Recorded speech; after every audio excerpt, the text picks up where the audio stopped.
The winter wind cut through the streets like a knife, merciless and sharp. It howled between buildings, scattering snow in swirling flurries that danced under the flickering streetlights. People hurried past, bundled up in scarves and coats, their breaths forming pale clouds that disappeared into the night. No one looked to the side alleys.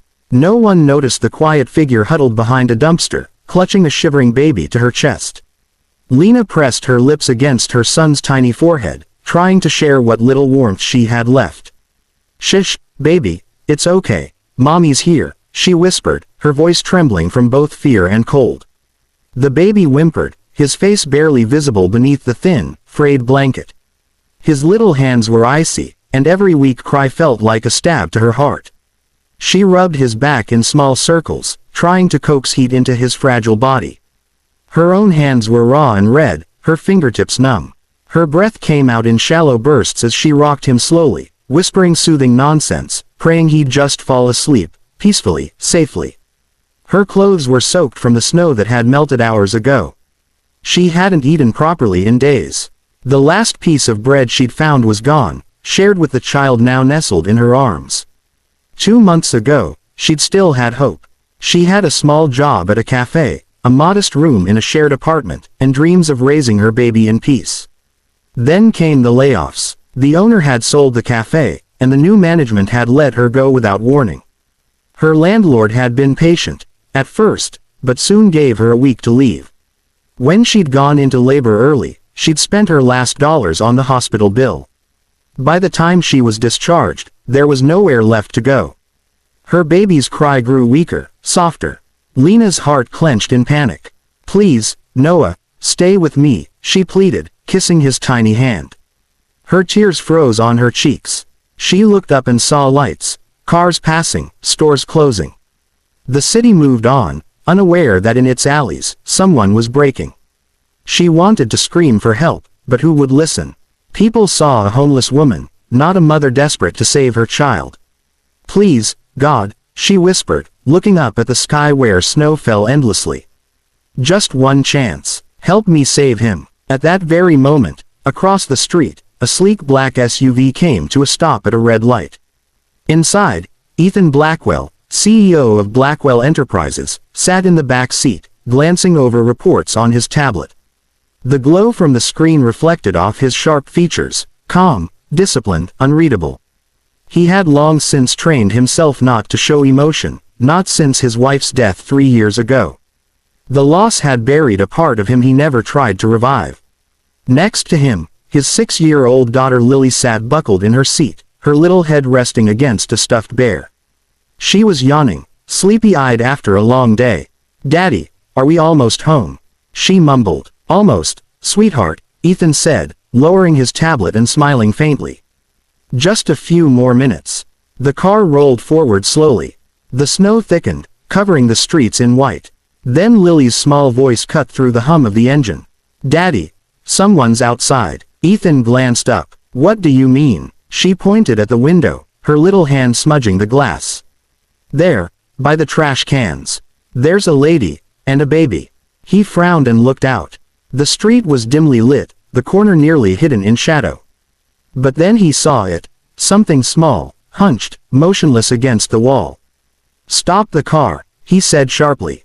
"Sir?" the driver asked, startled. "Stop," Ethan repeated, already opening his door. The freezing air slapped against him as he stepped out. The cold bit through his suit, but he ignored it. He crossed the street, boots crunching on the snow, his eyes fixed on the figure ahead. The woman flinched as he approached, clutching her baby tighter. Her eyes were wide, terrified, as if she expected him to yell or chase her away. "Are you all right?" he asked, kneeling down. She shook her head weakly. "My baby, he's so cold. Please." Her voice cracked, breaking into sobs. Ethan's heart tightened. He reached out and touched the baby's hand. Cold, too cold. Without a second thought, he took off his scarf and wrapped it around the child. "Come with me. You need to get out of the cold." She shook her head in panic. "No, I can't. Please, I don't want trouble." "This isn't about trouble," he said firmly. "You and your baby won't survive out here.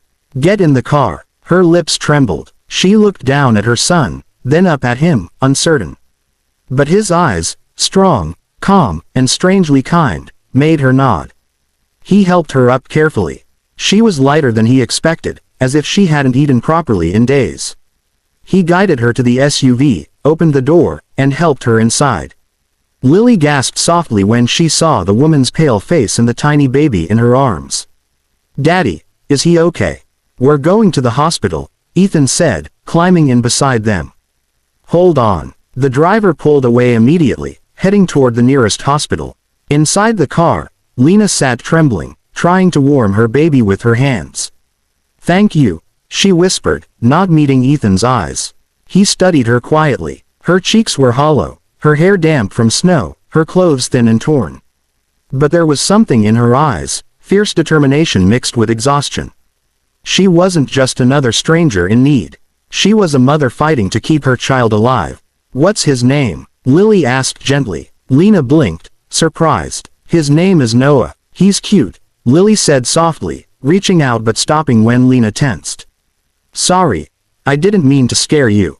Lena forced a small smile. "It's okay, sweetheart. He's just a little cold." Ethan watched the two of them. His daughter, who rarely opened up to anyone since her mother's death, was looking at this stranger with compassion. Something inside him shifted. When they reached the hospital, the doctors rushed forward.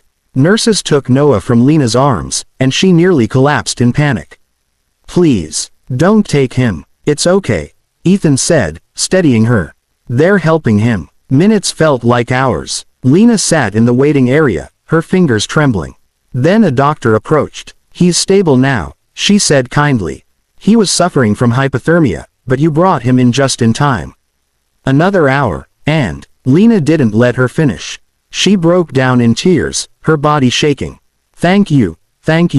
Ethan stood silently beside her, his chest tight. He had seen suffering in business, loss in his own life, but this raw gratitude, this desperate love, struck deeper than anything else. After the doctors left, he sat beside her. "Do you have somewhere to go?" She wiped her tears quickly. "No, but I'll manage."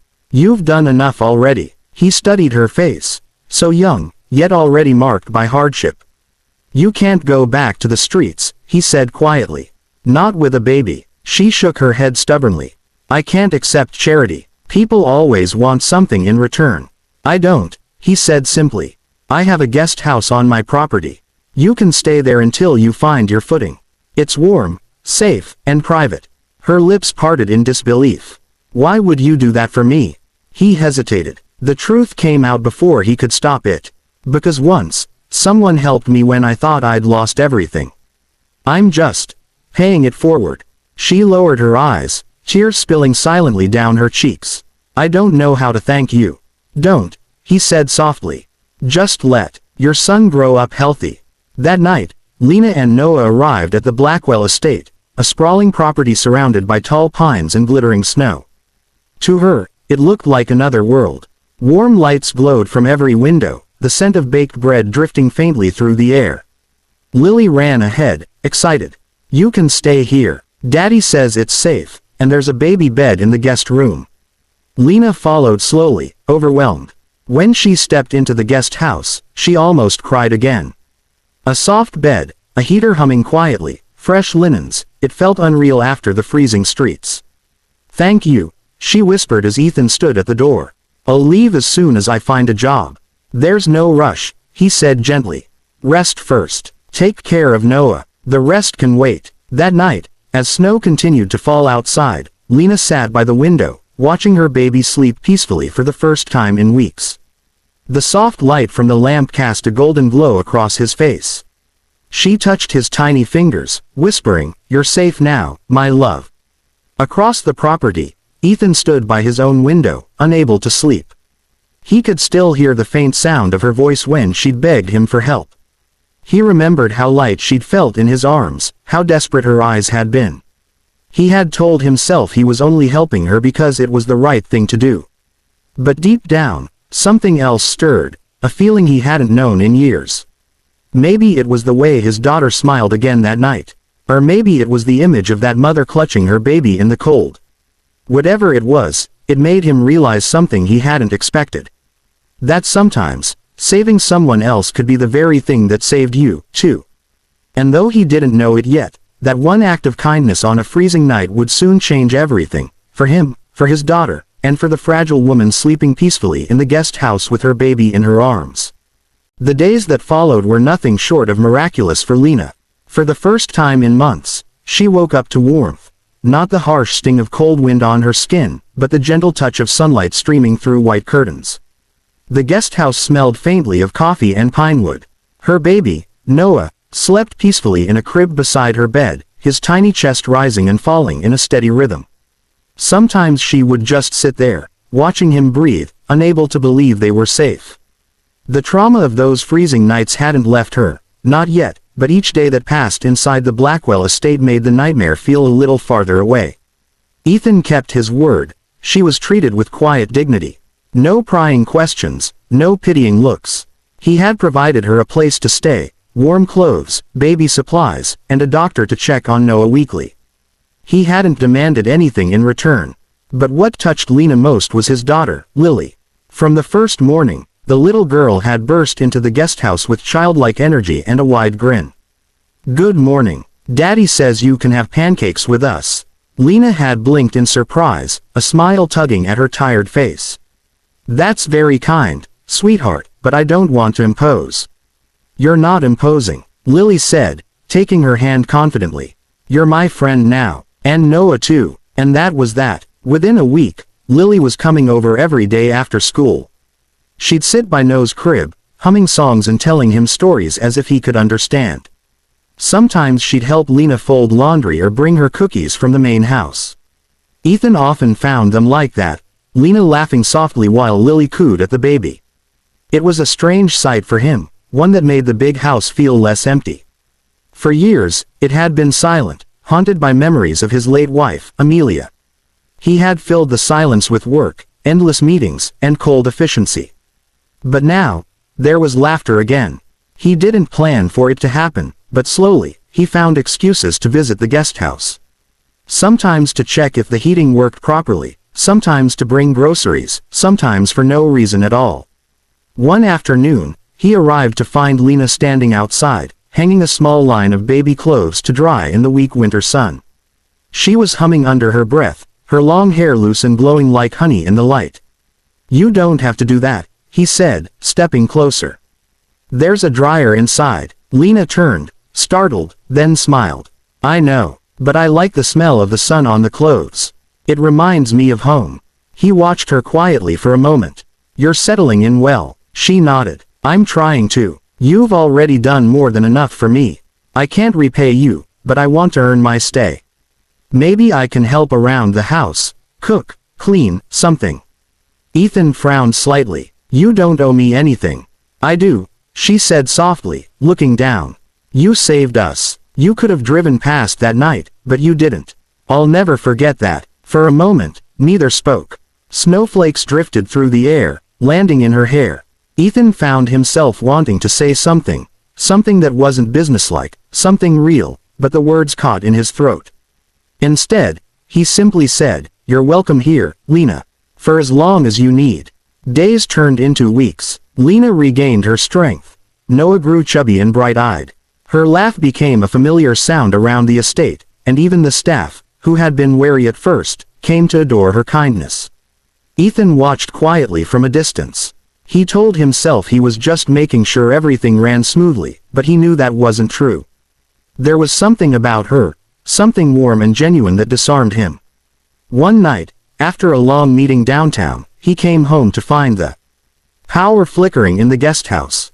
Concerned, he grabbed a flashlight and walked across the snow-covered garden. Lena opened the door just as he arrived, holding Noah wrapped in a blanket. "The lights went out," she said, her voice shaking slightly. He got scared when the heater stopped. "Come inside," he said immediately. "The main house still has power." Inside, the fire crackled in the fireplace, casting golden light on the walls. Lily was already curled up on the couch in her pajamas, a book in her lap. Lena sat by the fire, cradling Noah, who was now calm and curious, staring at the dancing flames. Ethan watched them from across the room, feeling something he hadn't felt in a long time, peace. Lily yawned and looked up. Daddy, can they stay here until the lights come back? Of course, he said softly. Lena smiled. Thank you. I don't know what we would have done if you hadn't stopped that night. Ethan sat down beside her, his voice quiet. Anyone would have stopped. She looked at him, her expression gentle. No, not anyone. Their eyes met in the flickering light. For a brief moment, the world outside seemed to disappear. The snow, the wind, the past. There was only the warmth between them and the small baby sleeping peacefully in Lena's arms. Over time, that warmth grew harder to ignore. Ethan began coming home earlier, just to have dinner with his daughter and their unexpected guests. He found himself smiling more, laughing even, something he hadn't done freely in years. Lily noticed too. Daddy, you're not grumpy anymore, she said one morning at breakfast. Ethan raised an eyebrow, amused. Was I grumpy before? She nodded seriously. Very. But now you smile at Miss Lena a lot. Lena, sitting across from them, nearly choked on her tea. Lily, what? The girl said innocently. It's true. Ethan chuckled, but his heart gave a quiet, traitorous flutter.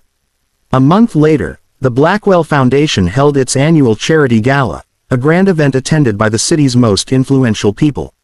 Ethan didn't plan for Lena to be involved, but Lily begged him. Please, Daddy, Miss Lena sings. You said the gala needs music.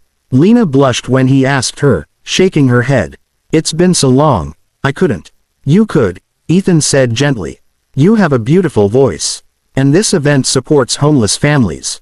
It would mean something if you sang. That last sentence changed everything. The night of the gala, Lena stood backstage in a simple navy dress, her hands trembling. When the music began, her voice rose clear and strong, soft at first, then soaring through the hall like light through glass. She sang of hope, of survival, of love found in the darkest moments.